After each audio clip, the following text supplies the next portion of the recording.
Y vamos a regresar a una porción de la Biblia donde hemos estado estudiando por un buen tiempo. Vamos a regresar al último libro de su Biblia. Vamos a Apocalipsis. Vamos a Apocalipsis, un libro bien interesante. Es el único libro, como un recordatorio, es el único libro en el Nuevo Testamento, creo que tal vez en toda la Biblia, donde el autor, mejor dicho, el Espíritu Santo, dice que la persona es una persona bienaventurada si lees este libro. Entonces comienza así, es una bendición leer este libro. Y menciono eso porque muchas personas me han dicho que tengo miedo de Apocalipsis y no lo entiendo y voy a evitarlo. Pero es el único libro cuando el autor dice, mira en versículo 3 de capítulo 1, por ejemplo, capítulo 1, versículo 3, ¿cuál es la primera palabra? Bienaventurado el que lee y los que oyen las palabras de esta profecía y guardan las cosas que en ella escritas, porque el tiempo está cerca. Entonces, este libro es una bendición. Entonces, vale la pena pasar un poquito de tiempo en este libro. Y este libro comienza de una manera espectacular, una manera fabulosa. En capítulo 1, el apóstol Juan nos da la entrada de este libro describiendo ¿qué? Una revelación del Señor Jesucristo. Es una visión hermosa del Cristo resucitado. Entonces sería algo bueno tal vez en la tarde leer capítulo 1 para hoy día, porque es algo hermoso de esa visión que tuvo el apóstol Juan de este Cristo, de este Salvador tan hermoso. Eso es la entrada de este libro. Y es necesario porque eso es el cimiento del resto del libro, porque esa persona es la persona que va a causar todas estas cosas que se encuentran en este libro. Entonces, por eso es importante aclararnos y alinearnos de una perspectiva correcta, bíblica, del Señor Jesucristo. Y por eso Juan comienza en capítulo 1 de esa visión del Señor Jesucristo. También es súper lindo para un predicador cuando el autor nos dice el bosquejo del libro, cómo está diseñado. ¿Dónde se encuentra el bosquejo de este libro? Ustedes saben, le he mencionado varias veces para que lo pongan en su Biblia, dónde se encuentra el bosquejo de este libro. Está en capítulo 1, versículo 19. 19, míralo. Capítulo 1, versículo 19, encontramos el bosquejo aquí que dice, escribe las cosas que has visto, las cosas que son y las que han de ser después de estas. Entonces, capítulo 1 es la primera parte, cosas que has visto. El apóstol Juan vio la visión del Señor Jesucristo. Eso es la primera parte, el bosquejo. Segunda parte de este libro es las que son. Esos son las iglesias, capítulos 2 y 3, cuando habla de las iglesias, tiene que ver con eso. Y las cosas que han de ser después es de capítulo 4 en adelante, cosas que están por venir. Entonces, si usted tiene su Biblia, debe marcar al lado de ese versículo el bosquejo, para siempre tenerlo como está diseñado este libro. Entonces es algo muy hermoso tener eso y es importante marcarlo, y lo vas a tener por 20, 30, 40 años ya, el bosquejo divino. No es una invención de un predicador, sino del Espíritu Santo. Y nosotros lo que estamos haciendo, estamos pasando tiempo estudiando lo que Jesucristo ha dicho a sus iglesias. Eso se encuentra en capítulo 2 y 3. Y nuestro entendimiento de capítulo 2 y 3 de las iglesias es que las iglesias son como una representación de todas las iglesias en cada siglo. Estas 7 iglesias parecieron o tenían las características en siglo 1, 2, 3, hasta hoy día. Entonces, esto es la manera como nosotros estamos interpretando capítulo 2 y 3. Y una razón por la cual pensamos de esa manera es porque después de cada carta a cada iglesia, recuerda cómo termina cada carta. Por ejemplo, versículo 7 de capítulo 2, míralo. Capítulo 2, versículo 7, el que tiene oído, oiga lo que el Espíritu dice a las iglesias.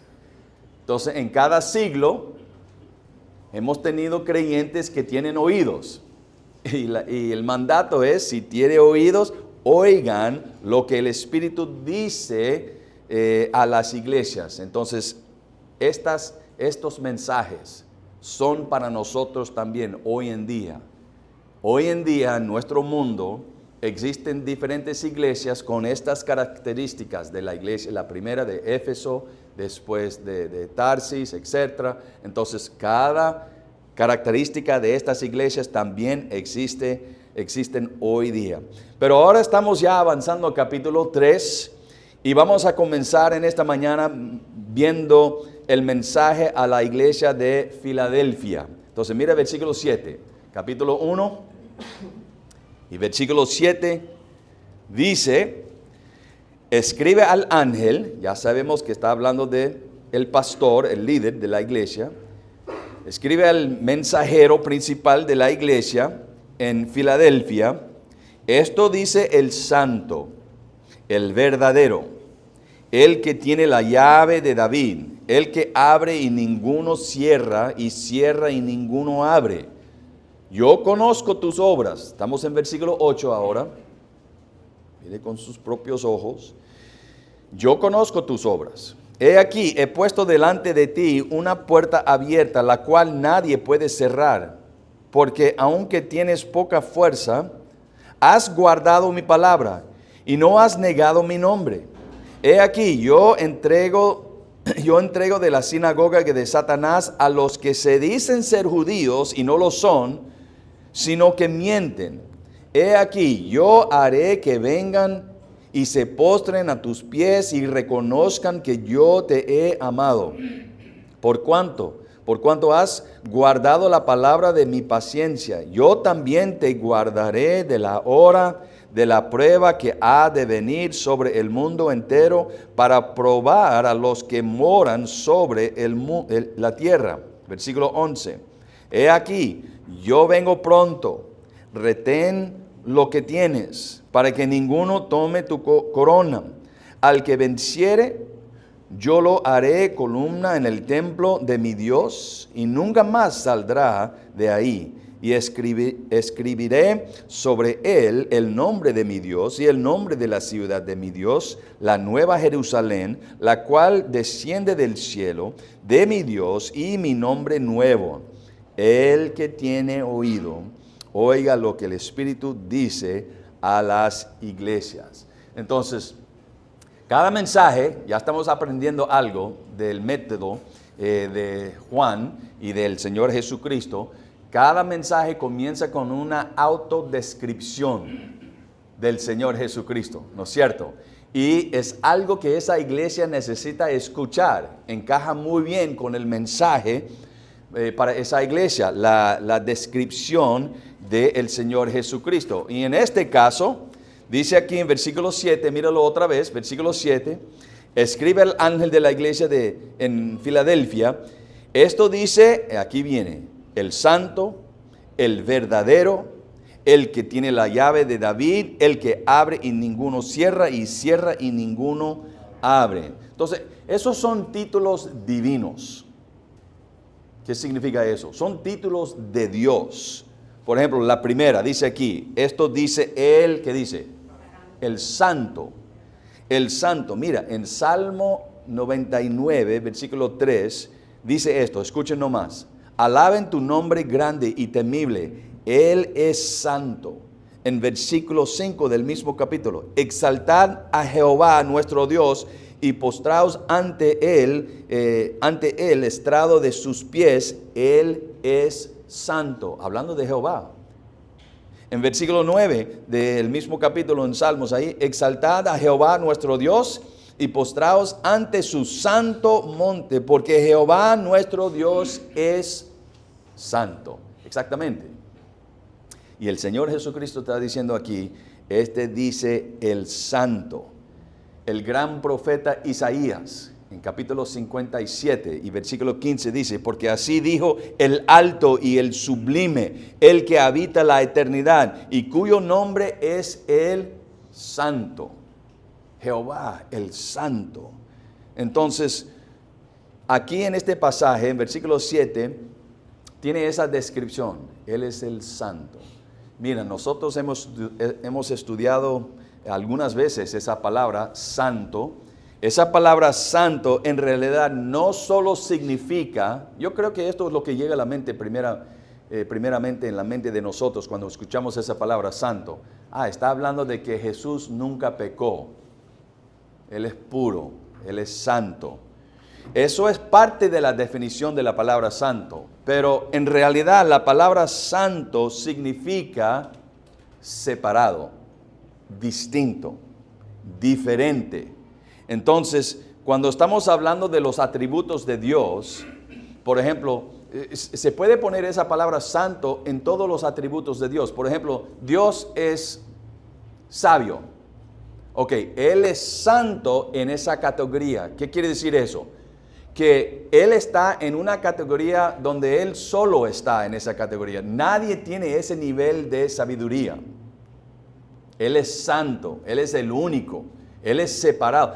Todos los demás están por acá, pero Dios está por acá. Él es separado, Él distinto, diferente en ese sentido. Él es el único que está en esa categoría, ese nivel de sabiduría. Cuando estás hablando del poder de Dios, también se puede decir, en cuanto a su poder, Dios es santo, distinto, completamente diferente que los demás. Mira, las plantas tienen un nivel de poder.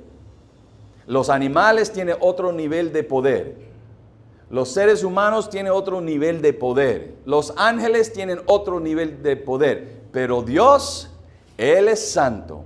Él está en una categoría donde solo Él existe. Ese nivel de poder. A mí no me gusta ni usar esa palabra nivel de poder de Dios, porque no tiene nivel, no tiene límite. Pero por eso digo que Él es santo. ¿En qué sentido? Separado, distinto, en una categoría donde Él es el único donde está con esa característica. Entonces el Señor Jesucristo está diciendo de sí mismo, el Señor Jesucristo, el santo, el distinto, el separado de todos los demás, en cuanto a su sabiduría, en cuanto a su poder, en cuanto a su amor, en cuanto a su misericordia, en cuanto a su gloria, Él es santo. Acá nadie más está en esa categoría, en ese lugar donde está nuestro gran Salvador Jesucristo. Mira la segunda descripción aquí. Dice que dice el santo, ¿y quién más? El verdadero.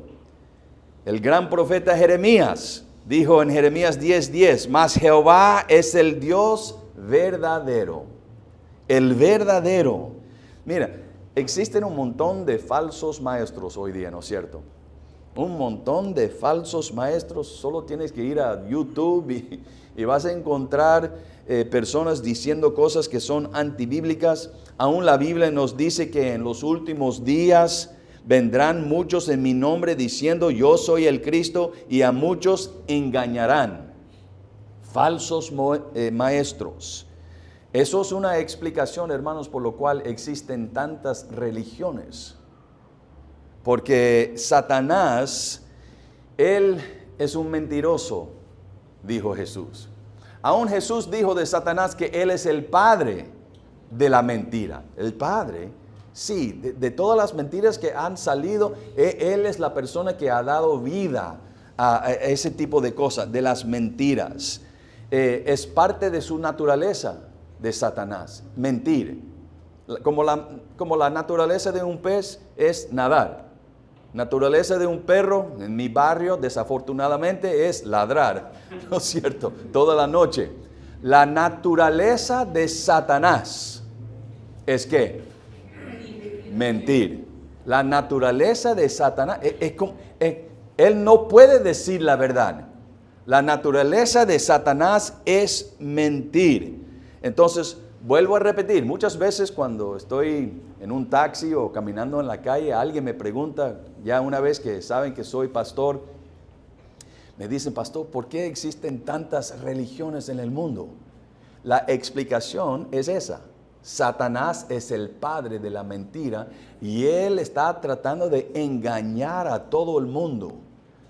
Y él sabe, algunas personas van a estar atraídas a los mormones, pero no todos van allá. Entonces tengo que inventar otra. Ok, los testigos de Jehová, voy a inventar eso porque algunos van por ese lado, pero no todos van por allá. Entonces voy a inventar otra. Entonces, catolicismo, algo así, los musulmanes, etc. Entonces, él inventa un montón de religiones falsas para engañar, porque él es el padre de la mentira. Pero en contraste, gloria a Dios, estamos en Apocalipsis capítulo 3 y versículo 7. Dice que Jesucristo, Él es el verdadero. El verdadero. Wow, eso me da mucho paz. Que por fin yo puedo dejar de dudar en las palabras de alguien. Cuando estamos escuchando las palabras del Señor Jesucristo, podemos decir, ok, puedo defensa abajo y puedo recibir todo lo que Él dice porque Él es el verdadero. Solo puede decir la verdad. Como Satanás solo puede decir la mentira, Jesucristo solo puede decir la verdad. Eso es su naturaleza.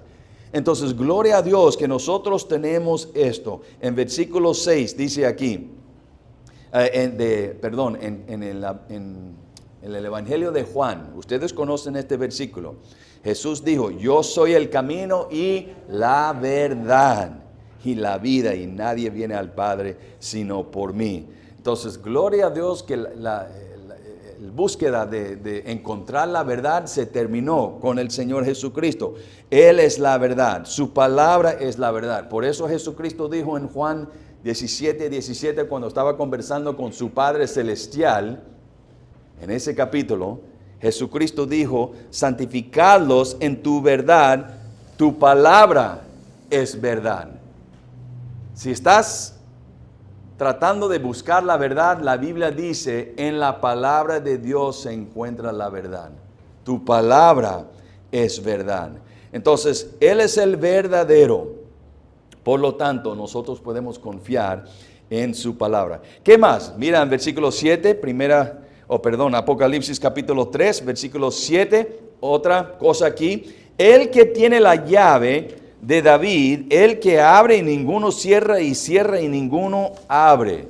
Bueno, Jesús es el santo, Jesús es el verdadero, y Él es el dueño de esta llave, la llave de David. ¿Quién es David? ¿David quién? El rey David. Sí, el más famoso rey de Israel, el más conocido rey de Israel es David. Bueno, ¿qué significa eso?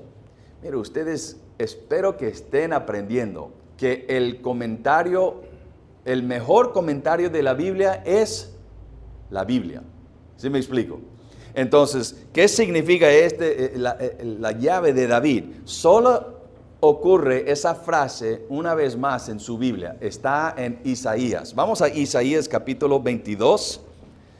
Mira en capítulo 22, porque vamos a encontrar las mismas palabras, terminología.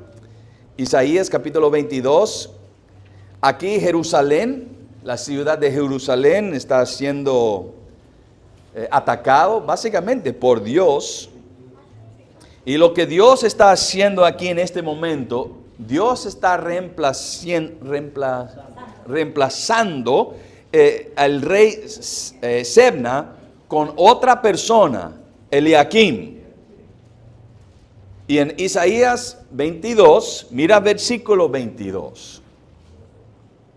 Dice Jehová esto a esta nueva persona, Eliakim, dice, y pondré la llave de la casa de ¿quién? De David sobre su hombro. Y abrirá y nadie cerrará, y cerrará y nadie abrirá. Bueno, vamos a regresar a Apocalipsis. Vamos a regresar a Apocalipsis. Y vamos a ver, versículo 8 tiene algo que ver con esta llave y con esta puerta.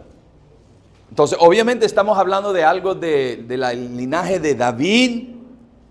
Dice que Jesucristo es el dueño o tiene acceso a esta llave. Y parece que esta llave obviamente está abriendo las puertas para el reino del Mesías. Mira el versículo 8, que también está conectado con esta llave. Yo conozco tus obras. He aquí, he puesto delante de ti una puerta abierta, la cual nadie puede cerrar, porque aunque tienes poca fuerza, he guardado mi palabra y no has negado mi nombre. Entonces, tiene algo que ver, esta llave tiene algo que ver con esas personas fieles en esa iglesia. Hablando otra vez de una puerta. Entonces, nuestro entendimiento, el entendimiento de lo que yo tengo es que es una puerta en cuanto al reino del Mesías, de esa linaje de David, que permite a cristianos a entrar y nadie puede negar a ustedes de entrar si eres un verdadero hijo de Dios.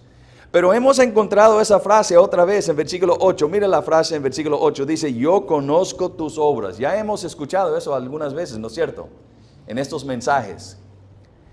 Eso da aliento para personas que están trabajando para el Señor.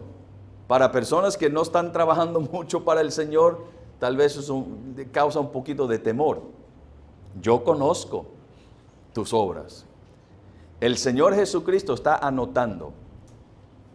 Él está escribiendo como un libro en los cielos, anotando, estoy viendo la fidelidad de esa esposa en su casa. Aunque nadie más en el mundo está viendo a ella lavando los platos porque quiere hacerlo para la gloria de Dios y haciendo las cosas en la casa y amando a su esposo y sus hijos y cuidándoles, etc. Nadie más está viendo eso, pero yo estoy anotando y yo conozco bien tus obras. Entonces es algo para darnos aliento, que tal vez nadie más está mirando, pero Jesucristo está anotando esas cosas de su fidelidad. Y puede ser que usted ha llegado aquí hoy día en la misma condición de algunas personas de esta iglesia, que dice aquí, mira esta parte en el medio del versículo 8, porque aunque tienes ¿qué? Poca fuerza. Tal vez usted ha llegado hoy día con poca fuerza, débil, delicado. Ha tenido una batalla en esta semana pasada, una batalla espiritual o una batalla física o lo que sea. Pero lo que el Señor Jesucristo está diciendo aquí en este versículo, aunque tienes poca fuerza, porque ha pasado un tiempo difícil, y has guardado mi palabra, y no has negado mi nombre. Mira, Jesucristo conoce muy bien los momentos cuando nosotros tenemos poca fuerza y somos débiles. Él sabe, Él está bien interesado en esas cosas. Pero si eres un verdadero hijo de Dios, si usted en realidad ha nacido de nuevo, eso es otra manera como la Biblia describe la salvación verdadera. Si has nacido de nuevo, vas a tener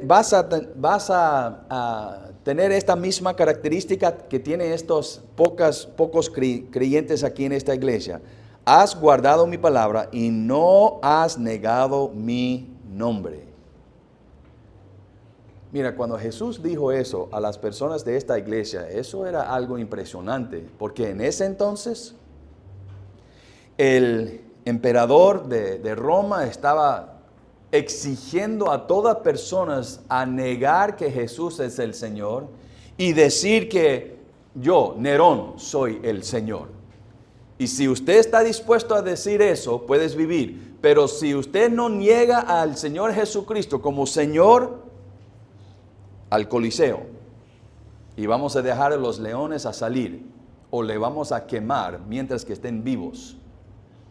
Entonces, wow, impresionante. No has negado mi nombre. Con esa amenaza, no has negado mi nombre. cientos y cientos de personas murieron por no negar el nombre de Dios en ese entonces. Y eso también está ocurriendo hoy día, tal vez no tanto en Ecuador, pero en muchas partes de África. No lo ponen los cristianos que lo están quemando y matando en las noticias, en CNN. No lo ponen, pero está sucediendo todos los días. Y ese punto es muy importante, porque escuchen este versículo, cuando el Señor Jesucristo dijo una vez: el que se avergonzare de mí y de mis palabras en esta generación adúltera y pecadora, el Hijo del Hombre se avergonzará también de él, cuando venga en la gloria de su Padre con los santos ángeles. Entonces, eso es una promesa. Entonces, para no negar el nombre de Dios es algo importante. Entonces, hay personas que por muchos años, nosotros hemos escuchado, si usted tiene algún tiempo en el cristianismo, hemos escuchado personas que han estado en iglesias, han escrito libros cristianos, y de pronto salen las noticias, ahora esa persona está negando a Cristo. Ahora ese autor que escribió algunos libros fabulosos de las cosas de Dios, ahora ese autor está diciendo: Cristo no es un salvador, Cristo no es Dios, tal vez fue un hombre que caminaba aquí en la tierra, pero yo no creo en Él, no creo en Dios, Él no es el salvador. Eso sucede, hermanos, está sucediendo. Tenemos un libro aquí en la librería de un autor que hoy día está diciendo que él no cree que Jesús es Dios y que Dios existe. ¿Cuál es la explicación de esas cosas?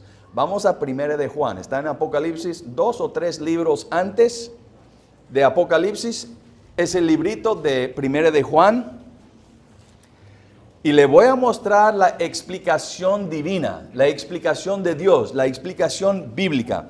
Mira en 1 de Juan, está ahí cerca de Apocalipsis, capítulo 2, el autor es el mismo de Apocalipsis. ¿Quién es?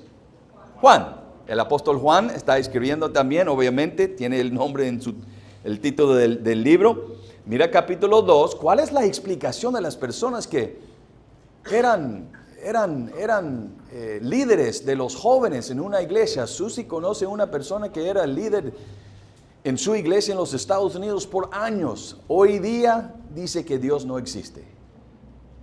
¿Cuál es la explicación de esas cosas? La explicación divina se encuentra en el capítulo 2, mira versículo 18. Versículo 18.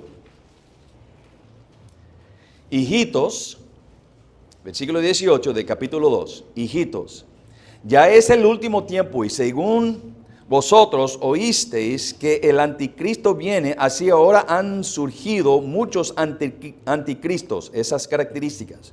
Por esto conocemos que es el último tiempo. Aquí viene la explicación 19.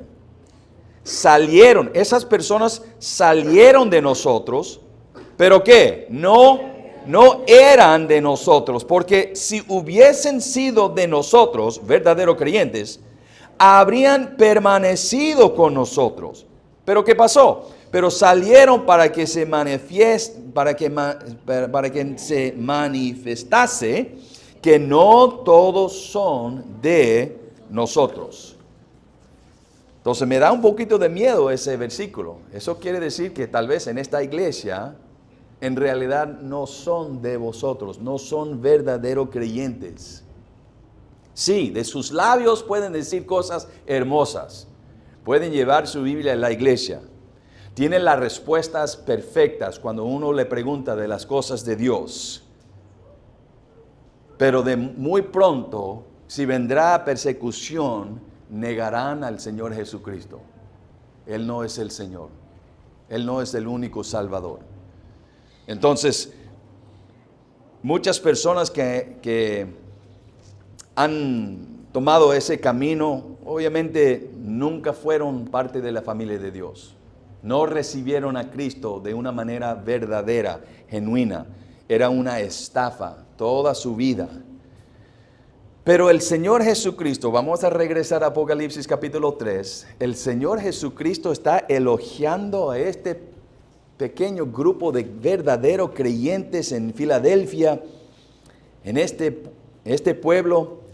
Me imagino que han sido perseguidos estos cristianos definitivamente en el primer siglo. Pero ellos guardaron la palabra de Dios, no negaron el nombre del Señor, aun cuando estaban tocando la puerta diciendo tal vez le vamos a quitar todas las cosas de su casa si usted sigue diciendo que eres un seguidor de Cristo. No negaron el nombre de Dios. Mira versículo 9. Versículo 9. He aquí, yo entrego, dice Jesús, yo entrego de la sinagoga de Satanás a los que se dicen ser judíos y no lo son, sino que mienten. He aquí, yo haré que vengan y se postren a tus pies y reconozcan que yo te he amado. Qué promesa tan linda para este grupo muy pequeño en esta ciudad bien grande, y es una promesa del Señor Jesucristo aquí. Bueno, ¿cuáles son estas personas que dicen aquí, que dicen que son judíos, pero en realidad no lo son, sino son parte de la sinagoga de Satanás? Bueno, lo que está pasando aquí es lo que Jesús de vez en cuando dijo lo mismo. Ya hemos hablado de que Satanás es el padre de la ¿qué? De la mentira. Una vez cuando Jesucristo estaba hablando con los judíos, los fariseos, judíos de Israel, Él mencionó: ustedes son de su padre, Satanás. Entonces, en un sentido, sí, viven aquí en Israel, nacieron de padres que son judíos, pero en el sentido espiritual, el pueblo de Dios no lo son. También Pablo explicó lo mismo cuando él estaba escribiendo en Romanos capítulo 9. Recuerdan cuando él estaba diciendo su gran dolor en su corazón porque sus paisanos no estaban recibiendo a Cristo. La mayoría de Israel, aún hoy día, la mayoría de Israel son ateos. La mayoría de los judíos en el mundo son ateos, ni creen que existe un Dios. Y Pablo tenía un dolor tan grande, una pasión para sus paisanos. Pero él dijo algo, no tiene que irse, pero en capítulo 9, versículos 6 y 9 dice: no todos los que descienden de Israel son israelitas. Él está hablando de la misma cosa. Todos los que son israelitas, en realidad, en un sentido espiritual, no son verdaderos hijos de Dios. Ni por ser descendientes de Abraham son todos hijos. También Pablo, escribiendo en Gálatas capítulo 3, cuando él estaba describiendo los verdaderos hijos de Dios, en versículo 29 de Gálatas 3, él dijo: si vosotros sois de Cristo, ciertamente linaje de Abraham sois. Entonces, si usted es un cristiano, un verdadero cristiano, parte de la linaje ¿de quién? De Abraham. Pero usted no es judío, pero está hablando de las cosas espirituales, las verdaderas creyentes en el Señor Jesucristo. Entonces el Señor Jesucristo está diciendo: mira, en esa iglesia hay judíos, pero en realidad no son. Están estafando los otros creyentes ahí en esa iglesia. En realidad son parte de la sinagoga de Satanás. Eso es lo mismo cuando Jesús dijo: eres de su padre Satanás, el diablo. Entonces, eso es lo que él está describiendo aquí. Pero mira la promesa otra vez, en versículo 9, mira la promesa, capítulo 3. Esto es la promesa de Jesucristo a estas pocas personas en esa iglesia que son verdaderos hijos de Dios. Él dice: he aquí, yo haré que vengan y se postren a tus pies y reconozcan que yo te he amado. Jesús no está diciendo que ellos en el futuro van a venir y adorar a estos cristianos, sino lo que él está explicando algo que se encuentra en Filipenses capítulo 2. Cuando en Filipenses Pablo dice que en el futuro, cada persona que ha vivido, cada persona en el futuro va a doblarse sus rodillas y van a confesar con su boca: Jesús es el Señor. Y Jesús básicamente está diciendo a esas pocas personas en esa iglesia chiquitita en Filadelfia y diciendo en el futuro, esas personas que le están persiguiendo hoy día, esas personas que están amenazando a su familia, amenazando a quitar todas las posesiones que usted tiene en su casa, en el futuro ustedes van a estar presentes, van a ser testigos de esas personas doblándose sus rodillas y admitiendo que ustedes están admitiendo hoy día que Jesús es el Señor. Entonces la palabra para mí de esta promesa es, ellos van a ser, es la palabra vindicados, ¿no es cierto? Una vindicación, entonces explicando que en el futuro ellos van a ver, los incrédulos van a ver que usted tenía razón, usted estaba en el camino correcto. Y esas personas van a inclinarse delante del Señor Jesucristo y ustedes van a ser testigos de esto. Entonces, van a ser vindicados por su fidelidad en seguir al Señor Jesucristo. Otra promesa muy hermosa para nosotros. Puede ser que usted tiene un jefe en su trabajo que le persigue todos los días, se burla de usted porque eres cristiano, eres cristiana, o un vecino, o un pariente. Jesús dice, en el futuro, espera, porque en el futuro esas personas van a admitir, van a estar obligados a admitir que Jesús es el Señor y que usted escogió el camino correcto y bueno durante su tiempo en la tierra. Otra promesa muy hermosa, mira versículo 10. Estamos en Apocalipsis capítulo 3. Mira versículo 10 dice, por cuanto has guardado la palabra de mi paciencia, yo también te guardaré de la hora de la prueba que ha de venir sobre el mundo entero para probar a los que moran sobre la tierra. Bueno, Jesús dice que sus verdaderos hijos, los creyentes genuinos, aquí viene la promesa, te guardaré de la hora de la prueba que ha de venir sobre el mundo entero para probar a los que moran sobre la tierra. Entonces, este grupito de pocas personas en esta ciudad han recibido algunas promesas. Van a estar incluidos en el reino de David, en el reino del Mesías, en el reino de Cristo. Y nadie puede cerrar esa puerta para usted. Yo tengo la llave. Ustedes van a entrar. Otra promesa, en el futuro van a ser vindicados por su testimonio, por su fidelidad. Pero aquí tenemos la tercera promesa, la cual es protección. La protección. Bueno, ¿protección de qué? ¿Qué dice el versículo? ¿De la qué? De la hora de la prueba. Bueno, déjenme explicar algunas cosas porque tal vez habrá una persona aquí pensando que es una hora literal de 60 minutos.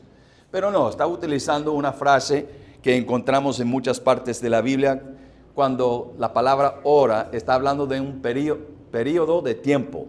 Un periodo de tiempo. Por ejemplo, en Marcos 14:35 dice, cuando Jesús dijo,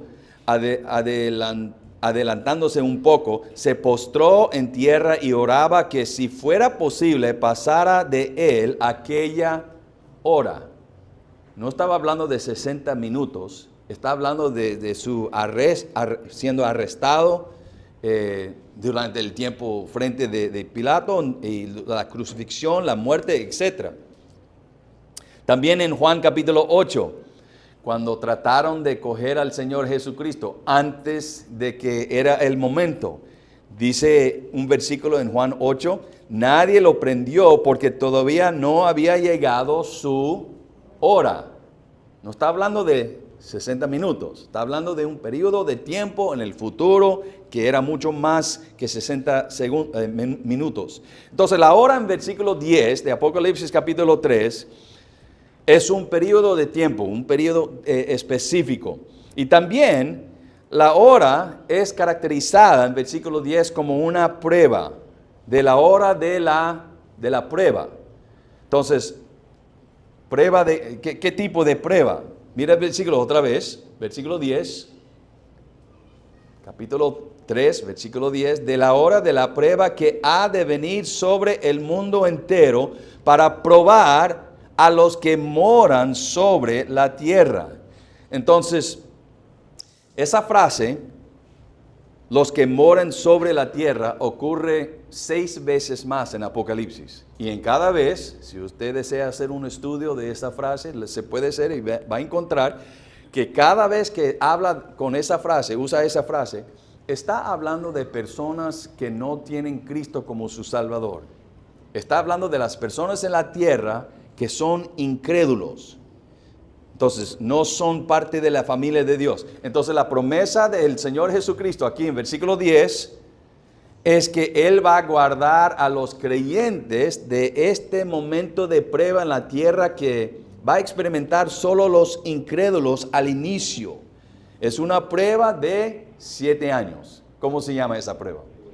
La tribulación. De 7 años de, esa palabra tan horrible, tribulación. Y eso comienza en capítulo 6. Ya he tratado de animarles a marcar su Biblia. Si no lo has marcado, si tienes su propia Biblia, les sugiero a ir a capítulo 6 y marcarlo ahí, el comienzo de la tribulación de 7 años. Ahí es cuando comienza la tribulación. Es capítulo 6. De capítulo 6 hasta adelante es cuando comienza esos 7 años de catástrofes y cosas horribles que el mundo jamás ha visto. Entonces, para siempre tenerlo en su mente, puede poner al lado de capítulo 6, el comienzo de la tribulación comienza ahí en ese capítulo. Entonces, la mayoría de los cristianos, hermanos, están de acuerdo que el periodo de tiempo de la prueba son esos 7 años de tribulación.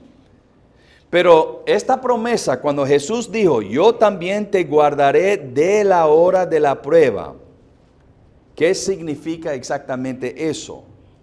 Porque la mayoría de las personas que son creyentes sí creen en un rapto. Ya hemos hablado un poquito del lema de la iglesia para este año, la segunda venida de Cristo, y también el rapto cuando vamos a encontrarlo ahí en las nubes. Pero donde hay un poquito de desacuerdo entre muchos cristianos es cuándo va a ocurrir, cuándo sucede, cuándo es el tiempo, el momento del rapto.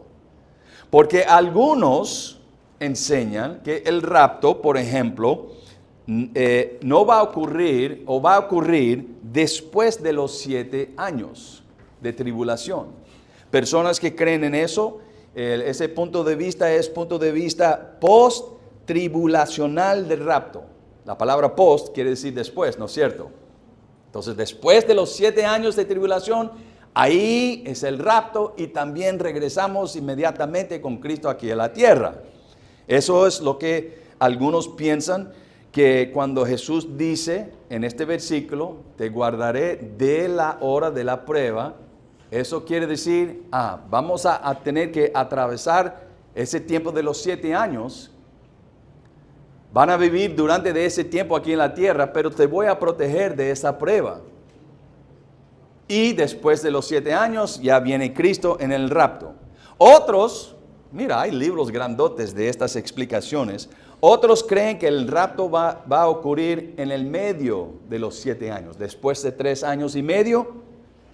Que eso es cuando ocurre el rapto, y ese punto de vista es el rapto mesotribulacional.